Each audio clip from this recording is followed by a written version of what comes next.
तो ये क्वेश्चन करते हैं। बोरॉन आइसोटोप है 12B5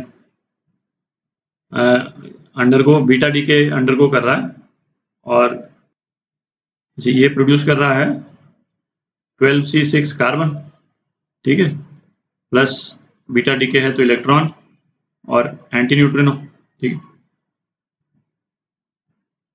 अच्छा, फिर क्या बोलता है कि ये कार्बन न्यूक्लियस जो है वो एक्साइटेड स्टेट में है और एक्साइटेड स्टेट में ये ग्राउंड स्टेट से 4 mega electron volt higher level पे है, ठीक है। अच्छा, फिर क्या बोलता है, if 12 boron decays into 12 carbon, find the maximum kinetic energy of beta particle। तो पहले तो Q वैल्यू निकालते हैं इस रिएक्शन की, ठीक है। अच्छा, इसमें क्या, अब Q वैल्यू आप दो तरह से निकल सकती है, या तो हम बोरॉन और कार्बन के ये जो एलिमेंट हैं इसके केवल न्यूक्लियस का मास को कंसिडर करें, ठीक है, और या फिर एटॉमिक मास को कंसिडर करें। तो एटॉमिक मास को कंसिडर करें और न्यूक्लियर मास को कंसिडर करें तो इक्वेशन जो है वो बदल जाती है, ठीक है। तो अच्छा, और यहाँ पे हमको ये जो मास दे रखा है, ठीक है, ये बहुत ज़्यादा क्लियर नहीं है कि ये मास जो है वो न्यूक्लियस का है या बोरॉन एटम का है। तो बोरॉन एटम का होगा तो इसमें 5 इलेक्ट्रॉन्स एडेड होंगे। वर्ड यहाँ यूज कर रखा आइसोटोप, ठीक है। और दूसरा एस्पेक्ट क्या है कि कार्बन के संबंध में कोई मास नहीं दिया है, ठीक है।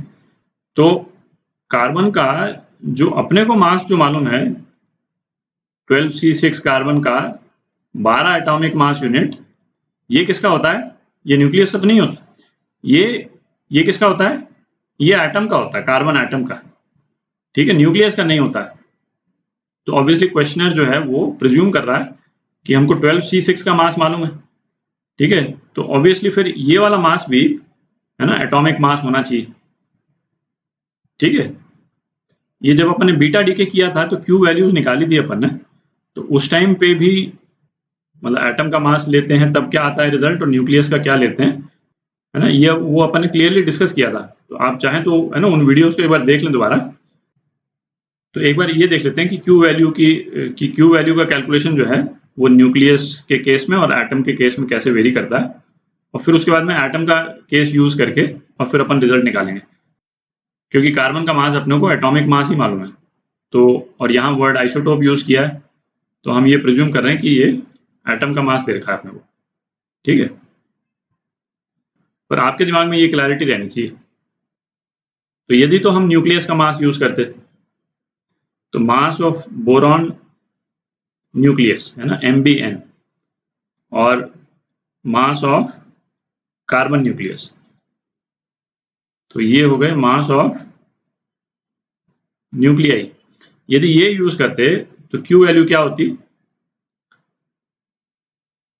मास of boron nucleus minus mass of carbon nucleus minus mass of electron, ठीक है, इनटू C²। म्यू का मास जो है वो ऑलमोस्ट 0 होता है ना, बहुत ही कम होता है, ये भी अपन डिस्कस कर चुके हैं पहले, तो इसीलिए इसको हम कंसिडर नहीं करते हैं। पर इलेक्ट्रॉन के मास को हम डिसरिगार्ड नहीं कर सकते हैं, है ना, क्योंकि इलेक्ट्रॉन का जो रेस्ट मास की एनर्जी होती है वो काफी सब्सटेंशियल होती है, अभी देखेंगे अभी अपन।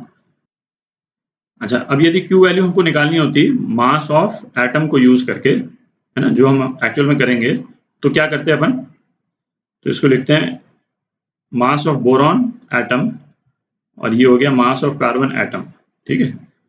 तो ये बेसिकली अपन यूज कर रहे हैं मास ऑफ एटम्स, ठीक। तो यहाँ पे तो Q वैल्यू क्या होगी, पहले बोरॉन, तो इस इक्वेशन को ये अपन ने इक्वेशन लिखी हुई है न्यूक्लियाई के टर्म्स में, ठीक है। इस इक्वेशन को इलेक्ट्रॉन एटम्स के टर्म में चेंज करने के लिए हम क्या करेंगे, दोनों तरफ 6 इलेक्ट्रॉन ऐड कर देते हैं, ठीक है। तो 6 इलेक्ट्रॉन यहाँ ऐड हो गए और 6 इलेक्ट्रॉन यहाँ ऐड हो गए, तो 6 इलेक्ट्रॉन यहाँ पे ऐड हो गए, तो यहाँ पे एक तो बोरॉन एटम बन गया पूरा, ठीक है, बोरॉन को तो 5 ही इलेक्ट्रॉन चाहिए और 1 इलेक्ट्रॉन बच गया अपने पास।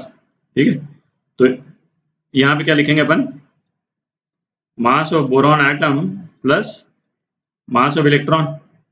ठीक है, माइनस, अच्छा ये तो न्यूक्लियस था केवल, 6 इलेक्ट्रॉन दे दिए, तो यहाँ पे कार्बन एटम आ गया पूरा, तो ये हो गया मास ऑफ कार्बन एटम।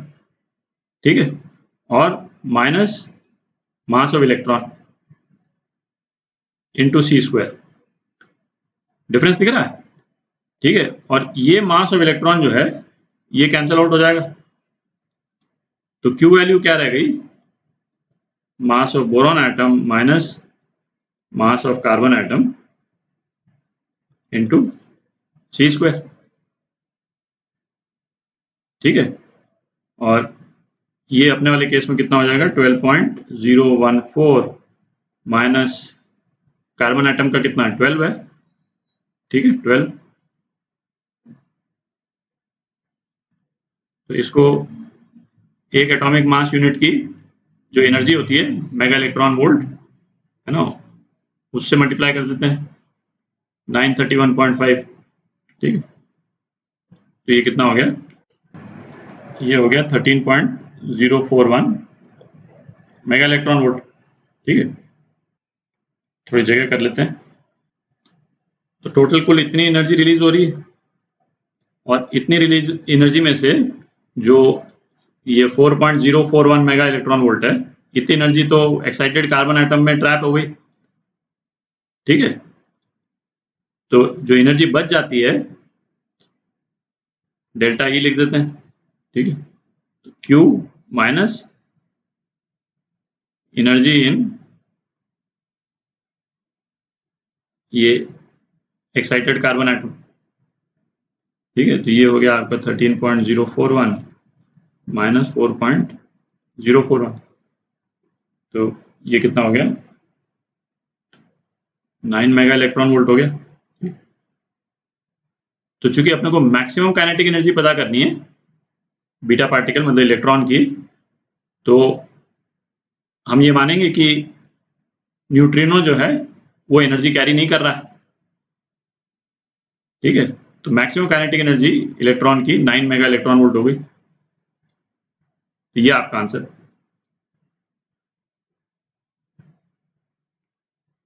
ठीक है।